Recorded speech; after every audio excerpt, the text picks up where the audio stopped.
Bismillahirrahmanirrahim. Assalamualaikum warahmatullahi wabarakatuh. Alhamdulillahirabbil alamin wa bihi nasta'inu ala umurid dunya waddin. Asyhadu an la ilaha illallah wahdahu la syarikalah wa asyhadu anna Muhammadan abduhu wa rasuluh sallallahu alaihi wa ala alihi wa sahbihi wa man sara ala nahjihi wa tamassaka bi sunnatihi ila yaumiddin. Allahumma 'allimna ma yanfa'una wanfa'na bima 'allamtana wa zidna ilman ya rabbal alamin. Allahumma ati nufusana taqwaha wa zakkiha anta khairu man zakkaha anta waliyuha wa maulaha wa anta ala kulli syai'in qadir. Allahumma ya Rabbana ya Hayyu ya Qayyum faqihna ajma'in fid din wa 'allimna al-Qur'ana wa sunnata wa tawil. Puji syukur kita panjatkan kehadirat Allah Azza wa Jalla. Salawat dan salam semoga senantiasa tercurahkan kepada baginda kita, uswah hasanah kita, Nabi Agung Muhammad sallallahu alaihi wasallam, kepada keluarga beliau, para sahabat, serta kepada segenap umat yang setia mengikuti jalan hidup beliau dengan baik dan benar. Bapak Ibu jamaah sekalian rahimakumullah, yang mengisi kekosongan jadwal yang ada, insyaallah kita akan gunakan untuk melanjutkan kajian kita dari pembahasan akidah dan tazkiyatun nufus, di mana kita merujuk kepada kitab Taisirul Usul, Syarhu Thalathatil Usul, karya Syekh Dr. Abdul Muhsin Ibn Muhammad Al-Qasim, Imam dan Khatib Masjid Nabawi. Semoga Allah Subhanahu wa taala senantiasa menjaga beliau. Amin. Pembahasan kita sampai pada pembahasan yang terakhir dari Al-Aslul Awal, fondasi yang pertama. Jadi seperti yang telah kita jelaskan, kita merujuk kepada kitab Thalathatul Usul, 3 landasan, 3 fondasi, 3 asas yang harus dipelajari, diimani dan diamalkan oleh setiap muslim, di mana 3 asas ini akan ditanyakan oleh Allah Subhanahu wa taala melalui malaikat di alam kubur kita. Barang siapa yang sukses menjawab pertanyaan tersebut, maka perjalanan setelah alam kubur akan mudah. Namun sebaliknya, barang siapa yang gagal di dalam menjawab 3 pertanyaan tersebut, maka dia akan kesulitan untuk perjalanan-perjalanan setelah alam kubur. Nah, pembahasan kita tentang asas atau pokok atau landasan yang pertama akan segera berakhir. Ya. Dan ujungnya adalah tentang dalil mengenai sebuah ibadah, yaitu berupa nazar. Wa dalilun nazri qauluhu ta'ala yufuna bin nazri wa yakhafuna yawman abusan wa yakhafuna yawman kana syarruhu mustatira. Firman Allah Subhanahu wa taala, mereka orang-orang yang beriman, mereka menunaikan nazar mereka dan mereka takut pada satu hari di mana keburukan hari tersebut tersebar luas. Ini diantara dalil yang menunjukkan bahwa orang-orang yang beriman, tatkala mereka bernazar, mereka akan menunaikan nazar mereka. Pembahasan sebelumnya tentang ibadah yaitu berupa menyembelih. Dan kita telah selesai dari pembahasan tersebut. Namun Bapak Ibu rahimakumullah, ada satu hal yang terlewat, yaitu sebuah pertanyaan tentang manakah yang lebih bahaya, manakah yang dosanya lebih parah antara dua kasus yang pernah terjadi. Di sebuah perkampungan ada seorang pemuda, dia menzinahi ibunya. Seorang pemuda menzinahi ibunya. Tidak cukup itu, dia menzinahi lebih dari sekali. Kemudian dia bunuh ibunya dan dia mutilasi.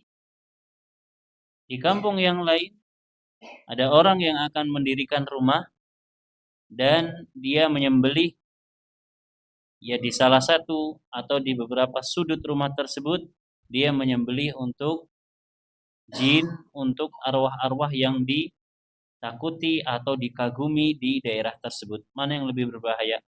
Mana yang lebih parah? Yang kedua. Pertanyaan ini pernah diajukan oleh Syekh Muhammad bin Abdul Wahhab kepada para murid-muridnya. Ketika para murid-muridnya mulai bosan belajar tauhid, ketika para murid-muridnya mulai bosan untuk mempelajari akidah yang benar, maka diberikan contoh semacam ini. Ada satu kejadian yang semacam itu. Murid-muridnya menjawab, yang pertama yang parah, berzina dengan ibunya lebih dari sekali bahkan, kemudian dibunuh, dimutilasi. Ini parah. Maka Syekh Muhammad bin Abdul Wahhab menyatakan bahwa kalian belum lulus, kalian harus belajar lagi. Ini perkara yang berbahaya. Mensekutukan Allah Subhanahu wa taala itu berbahaya. Allah mengatakan, innallaha la yaghfiru an yushraka bihi wa yaghfiru ma duna dzalika liman yasha. Allah Subhanahu wa taala tidak akan mengampuni dosa orang yang melakukan kemusyrikan. Kalau dia meninggal di atas dosa tersebut dalam keadaan tidak bertaubat kepada Allah. Adapun dosa selain kemusyrikan, Allah akan berikan ampunan. Di antara dosa selain kemusyrikan berzina. Meskipun berzina dengan ibunya sendiri, membunuh meskipun yang dibunuh adalah ibunya sendiri. Namun ada jaminan diampuni oleh Allah Subhanahu wa taala. Tapi dosa kesyirikan, dosa perbuatan seorang musyrik tidak akan diampuni oleh Allah Subhanahu wa taala.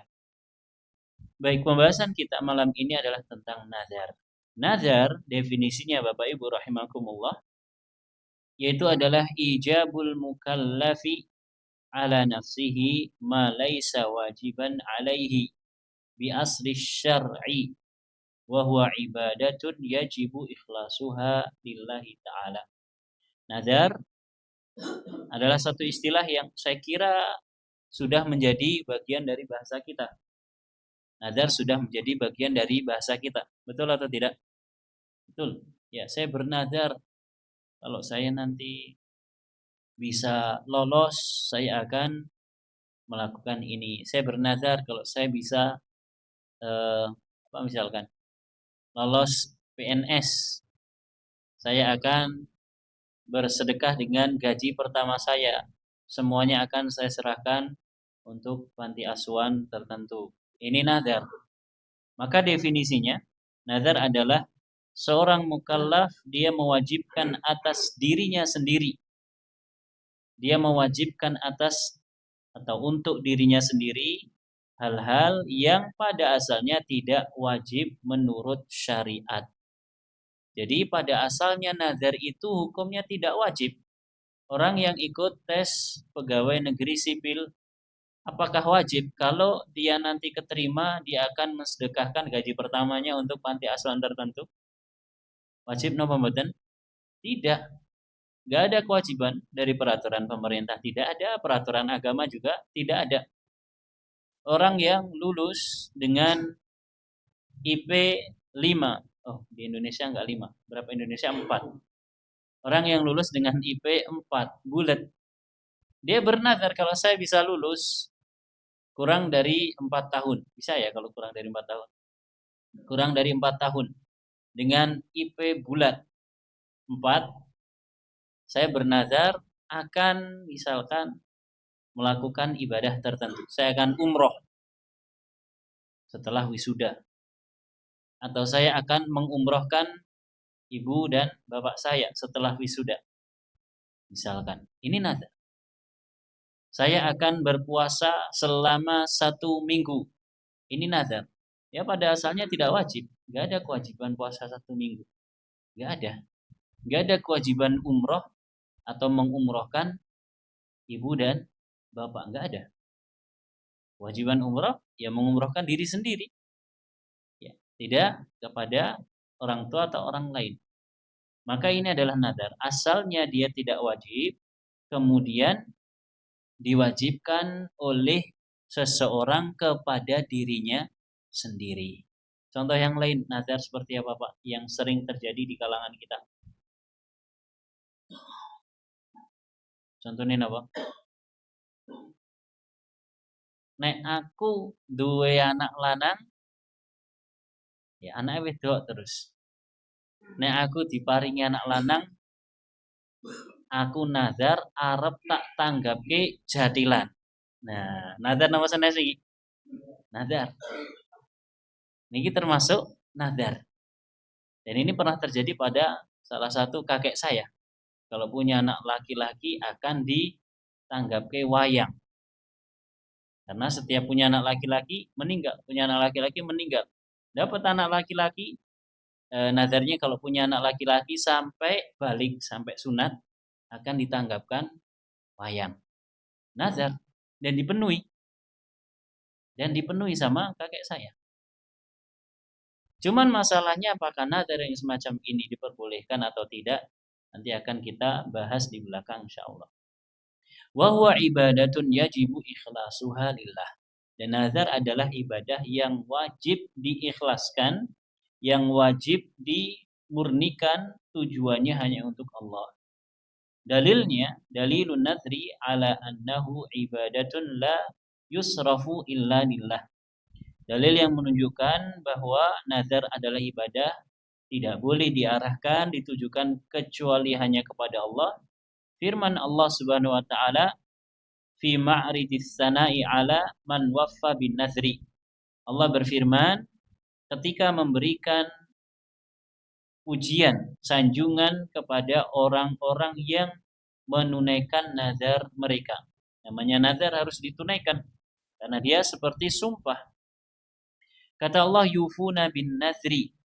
Mereka menunaikan nazar mereka. Bima alzamu bihi anfusahum minan nuzur. Nazar yang telah mereka wajibkan atas jiwa-jiwa mereka.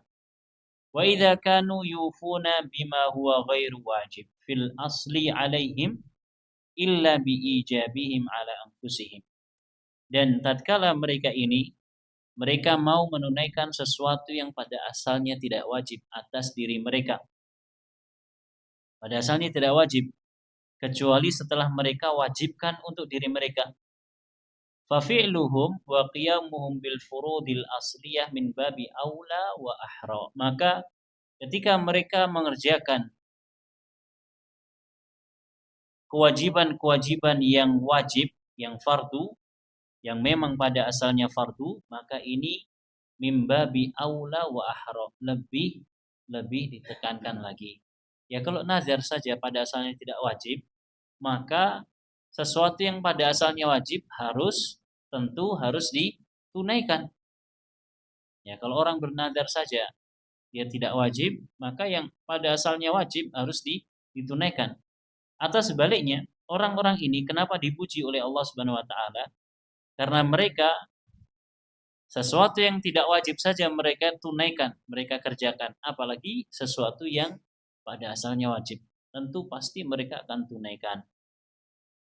Wa huwa subhanahu la yuthni illa ala fa'ili ibadatin. Dan Allah Subhanahu wa taala tidak pernah memuji kecuali kepada orang yang mengerjakan ibadah. Orang yang mengerjakan ibadah, menunaikan kewajiban, pasti mendapatkan pujian, sanjungan dari Allah Subhanahu wa taala. Yufuna bin nadri wa yakhafuna yawman asiran kana syarruhu ay ma fihi minal ahwali mustatiran. Mereka menunaikan nazar dan mereka takut pada satu hari yang sulit, di mana hari tersebut keburukannya berupa huru-hara mustatiran, muntashiran.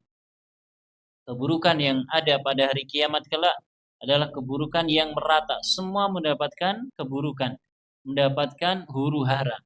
Tidak ada yang terkecualikan. Semua manusia mendapatkan, merasakan sulitnya huru-hara hari kiamat. Bahkan Nabi Muhammad SAW pun juga merasakan hal tersebut. Nabi merasakan hal tersebut.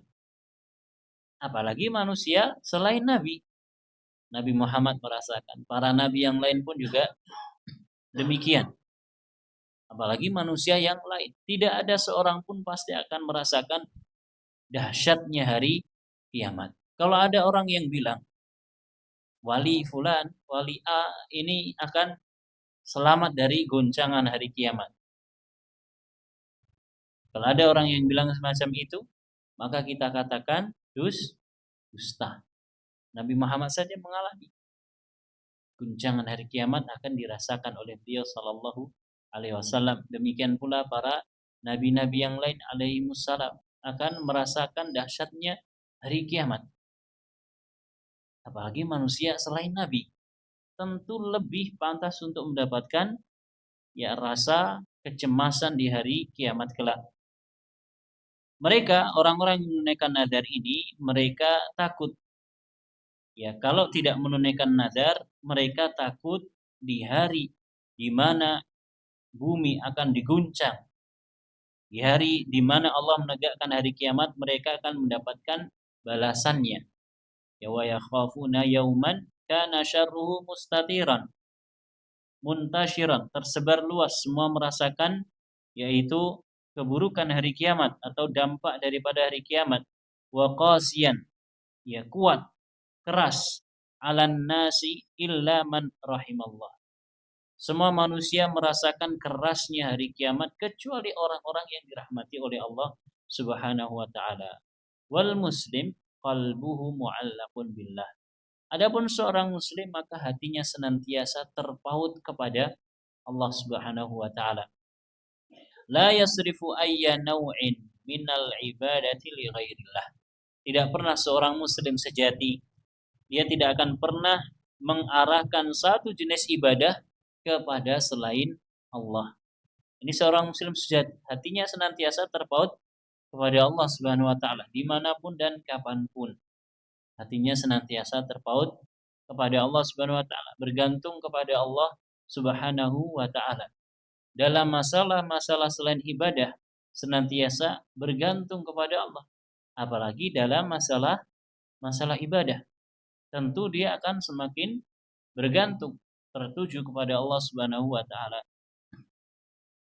Bal yuaddi jami'al ibadat ala wajhiha. Seorang muslim dia akan menunaikan seluruh ibadah sesuai dengan ala wajhiha, sesuai dengan aturannya. Wa in aujaba ala nafsihi syai'an bin nadri fima lam yujibi syari'ul hakimu alaihi lam yangdur illa lillah. Dan kiranya seorang muslim dia mewajibkan atas dirinya sesuatu berupa nazar. Di mana nazar ini pada asalnya tidak diwajibkan oleh Allah Subhanahu wa taala, sang pembuat syariat yang bijak. Allah tidak mewajibkan nazar. Kalau ada orang bernazar, ada seorang muslim bernazar, maka dia akan menunaikan. Maka ketika seorang muslim bernazar, nazar tersebut dia tunaikan, dia tidak menunaikan nazar tersebut kecuali hanya untuk Allah Subhanahu wa taala. Sebagaimana Nabi sallallahu alaihi wasallam bersabda, "Man nadara an yuti Allah falyuti'hu, wa man nadara an ya'siyahu fala ya'sihi."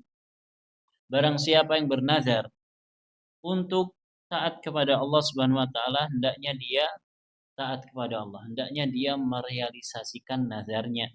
Dan barang siapa yang bernazar untuk bermaksiat kepada Allah, maka janganlah dia bermaksiat kepada Allah.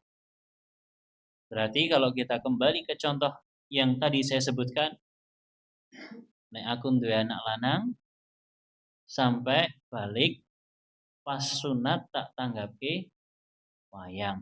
Boleh enggak? Tidak boleh. Karena termasuk maksiat. Nek aku duwe anak wedok, anake lanang kabeh, 7 lanang kabeh. Nek aku duwe anak wedok, ya kalau punya anak perempuan, kira-kira pas usia berapa? Kalau dia sampai usia 5 tahun, akan tak tanggapi dangdut, orkes misalkan. Ini maksiat. Yang mahasiswa, kalau saya bisa lulus kurang dari 4 tahun, IP-nya 4 bulan, saya akan undang teman-teman SMA saya untuk mabuk sepuasnya. Saya bernazar akan mengundang mereka untuk pesta minuman. Ini nazar maksiat, maka tidak boleh ditunaikan. Ya, tidak boleh ditunaikan. Maka tatkala kita bernazar, kita lihat apakah sesuatu yang menjadi objek nazar kita ini adalah sesuatu yang dihalalkan atau tidak dihalalkan. Kalau memang tidak dihalalkan, berarti haram. Ya jangan dilanjutkan. Terus bagaimana? Bayar atau ganti dengan kafaroh sumpah. Ya, bayar ganti dengan kafaroh sumpah. Tidak bisa menunaikan nazar yang atau tidak boleh menunaikan nazar yang berupa maksiat. Contoh yang lain nazar, mas-masnya ini. Nanti kalau saya bisa meminang bunga desa. Nah, kalau saya bisa lulus duluan, sebagaimana yang disayembarakan oleh bapaknya, siapa yang lulus duluan akan saya nikahkan dengan anak saya. Kalau saya bisa lulus duluan, saya meminang dia, saya bernazar akan melakukan ini. Kalau memang itu taat, alhamdulillah, tunaikan. Tapi kalau itu maksiat, maka tidak diperbolehkan, haram untuk ditunaikan. Wa man nadara li ghairillahi faqad sarafa ibadatan minal ibadati li ghairillah. Barang siapa bernazar untuk selain Allah, sejatinya dia telah mengarahkan ibadah yang agung ini kepada selain Allah. Wa waqa'a fisyirki, dan dia terjatuh dalam perbuatan kesyirikan, kemusyrikan. Ya, orang yang bernazar untuk berhala misalkan, ada atau tidak zaman sekarang? Ada. Masih ada Bapak Ibu orang yang bernazar untuk berhala. Dan sering kita sampaikan yang namanya berhala itu tidak harus wujudnya berupa patung. Bisa pohon, bisa batu, bahkan bisa wujud manusia. Manusia bisa jadi berhala. Manusia yang hidup bisa jadi berhala. Bahkan hawa nafsu kita ini bisa jadi berhala. Yang kita turuti, yang kita perturutkan, bisa jadi berhala. Maka orang yang bernazar untuk selain Allah, sejatinya dia terjatuh dalam perbuatan kesyirikan, musyrik. Wa huwa a'dham minal halifi bi ghairillah. Dan bernazar untuk selain Allah lebih berbahaya dibandingkan bersumpah dengan nama selain Allah. Pertanyaannya Bapak Ibu, boleh nggak kita bersumpah dengan nama selain Allah? Boleh nggak? Contohnya sumpah napa? Contohnya pun sumpah napa? Demi napa misalnya? Kalau sumpah kan yang kita tahu demi Allah, gitu. Demi Allah. Ada yang demi selain Allah? Ada. Kalau di kalangan kita mungkin kurang familiar. Karena orang kita kalau bersumpah mesti tenan aku demi Allah. Sumpah demi Allah. Pasti seperti itu. Pasti menyebut nama Allah Subhanahu wa taala. Tapi ada orang-orang tertentu, ya meski demikian ada orang-orang tertentu dari kalangan kita, maksudnya dari orang-orang Indonesia yang ketika bersumpah dengan nama selain Allah. Kalau di luar, di Arab misalkan biasa mereka bersumpah dengan nama selain Allah Subhanahu wa taala. Contohnya demi Rasulullah, demi Nabi Muhammad. Saya bersumpah demi Nabi Muhammad sallallahu alaihi wasallam. Enggak boleh. Bersumpah itu harus demi Allah. Saya bersumpah demi pekerjaan saya. Enggak boleh. Saya bersumpah demi nama besar keluarga saya. Saya bersumpah demi nama bapak saya. Enggak boleh. Kenapa? Karena yang dijadikan objek sumpah ini adalah sesuatu yang diagungkan. Maka nggak boleh kita bersumpah dengan menyebut nama selain Allah Subhanahu wa taala. Pertanyaannya Bapak Ibu, bagaimana dengan para pejabat yang ketika akan jabat pelantikan, sertijab, kemudian disumpah dengan apa? Dengan Al-Qur'an. Bagaimana dengan kasus-kasus semacam ini? Dengan Al-Quran kalau dia seorang muslim. Kalau dia seorang non-muslim dengan selain Al-Quran. Kita nggak bahas yang non-muslim. Yang muslim saja dengan Al-Quran. Maka kita lihat lafaz yang diikrarkan. Yang diikrarkan. Apakah yang diikrarkan? Sumpah tersebut dengan menyebut nama Allah Subhanahu wa taala. Saya bersumpah demi Allah semacam ini semacam itu, atau dengan lafaz yang lain. Kalau dengan lafaz yang lain berarti tidak boleh. Berarti tidak boleh. Terus apa makna dipegangkan Al-Qur'an di atasnya? Apakah Al-Qur'annya nanti sakti? Itu hanya simbolik saja untuk menakut-nakuti, menunjukkan keagungan Al-Qur'an. Ini loh, kamu disaksikan dengan mushaf Al-Qur'an seakan-akan seperti itu. Padahal nun sewu Bapak Ibu, yang bersumpah ini belum tentu apa? Bisa baca Al-Quran, pernah baca Al-Quran, meyakini keagungan Al-Quran, belum tentu. Makanya jangan heran, wes disumpah, ya demi Allah apa demi jabatan, kemudian kok oleng kemudian terperosok ke jurang-jurang yang tidak dibenarkan. Jangan heran. Kenapa? Ya karena orangnya tidak mengagungkan Al-Quran. Baik, sekarang lebih mengerucut. Bagaimana bersumpah dengan Al-Quran? Demi Al-Quran saya bersumpah. Ini lain lagi pembahasannya. Kalau tadi bersumpah, ya kan, demi Allah saya bersumpah atas nama jabatan yang akan dipikulkan kepada saya, misalkan. Ini sudah kita bahas. Kalau memang sumpahnya atas nama Allah, oke. Tapi kalau atas nama jabatan, amanah yang ditanggungkan, maka ini lain lagi urusannya. Berarti bersumpah untuk selain nama Allah. Oke. Sekarang lebih mengerucut. Bagaimana dengan orang yang bersumpah dengan mengatakan demi Al-Quran? Boleh atau tidak? Kenapa tidak boleh? Bersumpah dengan atas nama Al-Quran. Karena Al-Quran termasuk makhluk. Al-Quran kalamullah. Mana yang benar? Bapak Ibu, pernah nggak Bapak Ibu membaca doa a'udzu bikalimatillahi tammati min syarri ma khalaq? Aku berlindung kepada Allah melalui kalimat-kalimat Allah yang sempurna dari godaan makhluk-makhluk yang Allah ciptakan. Pertanyaan saya, kalimat-kalimat Allah yang sempurna itu apa? Wa tammat kalimatu rabbika sidqan wa adla. Kalimat Allah yang sempurna adalah Al-Quran. Ya, kita berlindung kepada Allah melalui perantaraan Al-Quran. Dan Al-Quran ini bukan makhluk. Al-Quran adalah sifat Allah Subhanahu wa ta'ala. Al-Quran adalah kalamullah, minhu bada'a wa ilaihi ya'udu.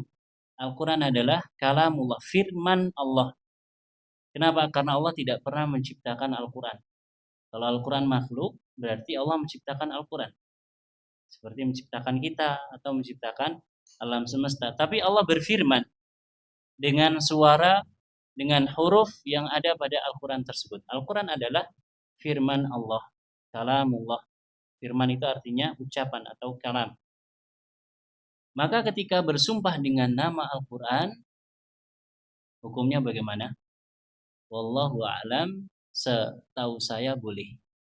Kenapa? Karena Al-Quran termasuk sifat Allah. Al-Quran adalah kalamullah. Sebagaimana kita berlindung kepada Allah melalui kalimat-kalimat Allah yang sempurna diperbolehkan, demikian pula bersumpah dengan sifat Allah, yaitu Al-Quran, itu juga diperbolehkan. Allahu a'lam. Kalau ada pendapat yang lain, silahkan. Ini yang saya ketahui. Ya mungkin nanti kalau saya baca lagi ketemu ternyata salah, nanti akan kita sampaikan insya Allah. Sampai mana tadi? Nah, orang yang bernazar untuk selain Allah, maka ini lebih parah dibandingkan orang yang bersumpah dengan nama selain Allah. Berarti kalau ada orang bersumpah, ya demi Gunung Merapi saya bersumpah. Ini masih lebih ringan dibandingkan orang yang bernazar, kalau saya bisa lulus kurang dari 4 tahun dengan IP 3,8, saya akan bernazar, atau saya bernazar akan misalkan apa? Untuk selain Allah, akan bernazar semedi di atas gunung nopo sing, bisa untuk semedi. Bukan untuk Allah tapi untuk pohon misalkan. Nah, ini jelas. Ya, lebih parah dibandingkan bersumpah dengan nama selain Allah Subhanahu wa taala. Baik, kata Imam Ibnu Taimiyah, "Faman nadzara li ghairillah fa huwa musyrikun a'dham min syirkil halifi bi ghairillah." Siapa saja orang yang bernazar untuk selain Allah, maka dia adalah orang yang musyrik, dan kemusyrikannya lebih parah dibandingkan orang yang bersumpah dengan nama selain Allah. Pertanyaannya lagi, berarti kalau seperti itu mending kita bersumpah atas nama selain Allah atau bagaimana? Berarti nggak apa-apa dong, mendingan kita bersumpah atas nama selain Allah saja. Yang penting tidak bernazar untuk selain Allah. Ya tidak begitu juga. Sama-sama haramnya, tapi tingkat keharamannya lebih ringan. Tingkat keharaman bersumpah dengan nama selain Allah ini lebih ringan dibandingkan tingkat keharaman bernazar untuk selain Allah. Sumpah apalagi selain sumpah itu, sumpah pocong. Nanti nambahan Mbak, sumpah pocong. Ini ada-ada aja orang kita. Wa man nadzara li makhluqin lam yan'aqid nadruhu wa yahrumu alaihi wafa'u bihi. Orang yang bernazar tujuannya untuk makhluk, maka nazar tersebut tidak sah dan haram untuk ditunaikan. Haram untuk ditunaikan. Orang yang bernazar untuk makhluk, maka tidak sah nazarnya dan tidak boleh ditunaikan. Kata Imam Ibnu Taimiyah, an-nadru lil quburi aw li ahadin min ahlil qubur kan nadri li Ibrahim al-Khalil aw li syekh fulan aw li ba'di ahlil bait aw ghairihim nadrun ma'siyah la yajibul wafa'u bihi bittifaqi a'immatid-din. Orang yang bernazar untuk kuburan. Dan memang ada orang bernazar untuk kuburan. Ada. Ya, ada-ada saja. Pokoknya kalau disebutkan sebagai contoh, ada. Baik itu realita ataupun hanya sebatas istilahnya. Contoh saja, itu fiktif. Tapi kenyataannya ada. Seperti yang kita sebutkan, kalau saya bisa lulus kurang dari 4 tahun dengan IPK sekian, maka saya bernazar akan iktikaf atau akan membaca Al-Quran di kuburan kakek saya. Ini nazar untuk kuburan atau bukan? Nazar untuk kuburan dan tidak boleh. Ya, tidak boleh. Au li ahadin min ahlil kubur, atau bernazar untuk penghuninya. Kalau tadi nazar untuk kuburan kakek, kalau sekarang lain lagi. Seseorang meniatkan nazarnya untuk bukan untuk kuburannya, bangunannya bukan, tapi untuk penghuninya. Ini juga tidak boleh. Contohnya seperti orang bernazar untuk Nabi Ibrahim alaihissalam. Memang ada saja. Saya bernazar untuk Nabi Ibrahim. Kalau saya punya anak laki-laki, saya akan berpuasa 3 hari untuk Nabi Ibrahim. Ya, ada saja. Mungkin di negeri kita nggak ada, tapi di negeri orang lain ada. Ya, di negeri orang lain ada. Atau untuk Syekh Fulan. Ya, misalkan saya bernadar untuk Syekh misalkan siapa namanya? Abdul Qadir Al-Jailani. Saya bernadar untuk Syekh Abdul Qadir Al-Jailani akan menyembelih seekor kambing untuk beliau. Nggak boleh. Bahkan kalau kita tanya, sebenarnya siapa Syekh Abdul Qadir Al-Jailani? Apa pemikiran beliau? Ya kan? Sebagian kita mungkin nggak tahu. Secara madhab fikih saja kita berbeda dengan beliau. Kita Syafi'i, beliau Hambali. Secara madhab fikih saja kita berbeda. Ya kan? Beliau Hambali, kita Syafi'i. Di Indonesia Syafi'i. Kemudian juga dalam masalah pemikiran kita nggak tahu. Cuman orang-orang sering menyebutnya, orang-orang sering menyebut nama beliau sehingga kita ikut-ikutan. Nah, kalau bisa jangan ikut-ikutan tanpa didasari pengetahuan yang jelas, ilmu yang jelas.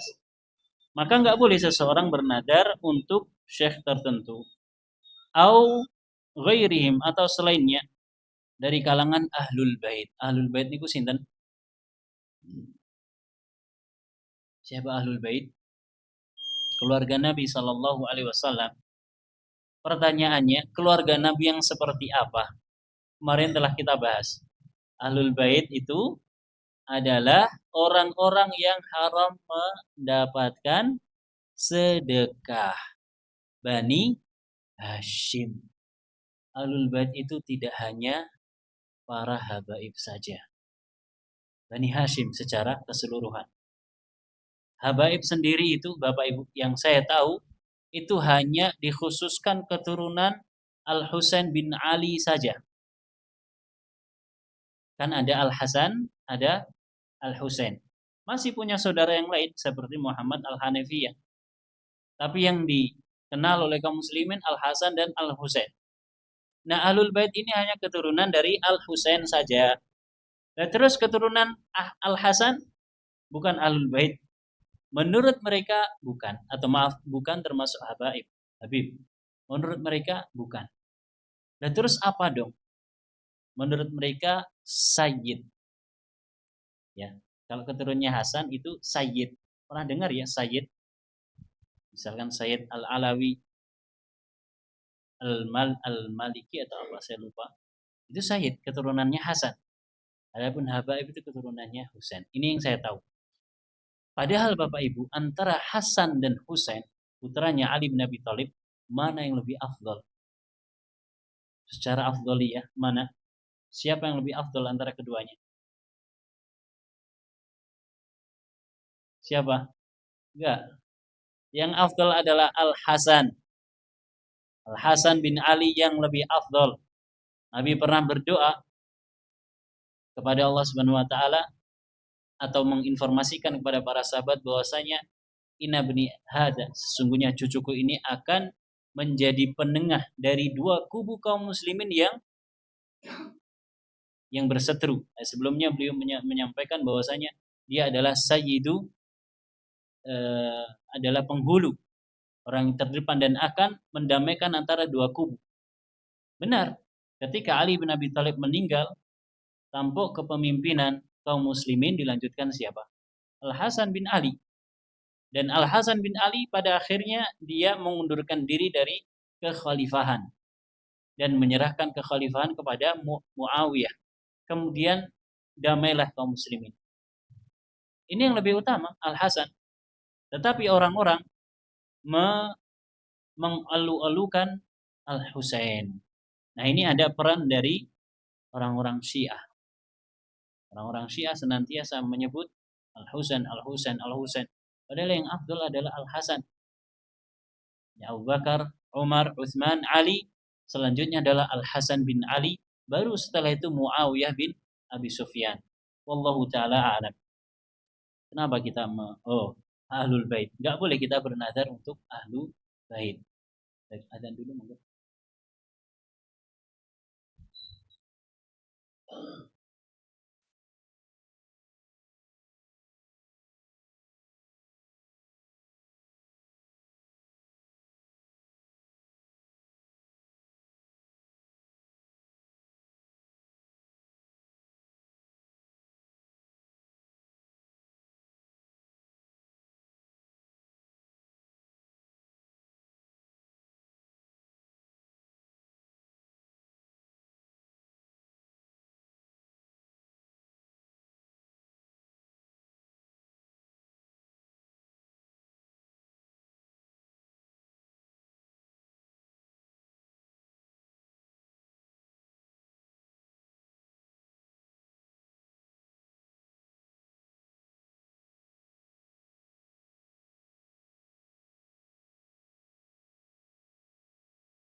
Baik Bapak Ibu, kita lanjutkan. Jadi nggak boleh kita bernazar meskipun bahkan untuk para nabi, para imam-imam yang memiliki keutamaan, memiliki ya jasa yang luar biasa untuk Islam dan kaum muslimin, nggak boleh. Termasuk juga kepada Ahlul Bait, keluarga Nabi Sallallahu Alaihi Wasallam, baik yang sudah wafat ataupun yang masih hidup. Bal wala yajuzul wafa'u bihi, bahkan tidak boleh ditunaikan.